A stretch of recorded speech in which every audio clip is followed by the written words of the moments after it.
Team martial তার বিখ্যাত বই 'প্রিজনার্স অফ জিওগ্রাফি'তে লিখেছেন বাংলাদেশের সমস্যা হচ্ছে মূলত ৩ টা। তার ১ম সমস্যাটা হচ্ছে সমুদ্র নিয়ে। সমুদ্রের উপর নিয়ন্ত্রণ না থাকাটা তাদের সমস্যা নয়।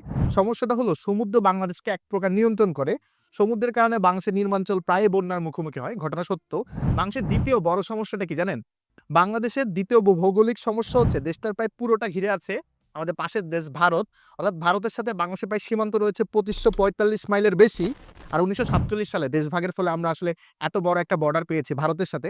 বাংলাদেশের ৩ দিকে একেবারে কার্যত ঘিরে রয়েছে ভারত। সো ভারত ছাড়া শুধু বার্মার সাথে বাংলাদেশের ছোট্ট একটা সীমান্ত আছে। ভারতকে এড়িয়ে বাইরের বিশ্বের সাথে বাংলাদেশের স্থল যোগাযোগ করা তাই বেশ কঠিন। আর ৩ নাম্বার সমস্যাটা হচ্ছে বাংলাদেশ একটা অস্থিতিশীল দেশ। প্রতিনিয়ত নানা ধরনের সমস্যা, রাজনৈতিক সমস্যা কিংবা বিভিন্ন ধরনের সমস্যা হচ্ছে বাংলাদেশকে মোকাবেলা করতে হয়। তো তিনি যেটা বলছিলেন যে বাংলাদেশের আসলে দুঃখ ৩ টা। একটা হচ্ছে সমুদ্র নিয়ে দুঃখ, ২ নাম্বারটা হচ্ছে ভারতকে নিয়ে দুঃখ। আর ৩ নাম্বারটা হচ্ছে যে বাংলাদেশ আসলে একটা দিন শেষে একটা অস্থিতিশীল দেশ। তো এই কথাগুলো আমি বলিনি, বলেছেন টিম মার্শাল।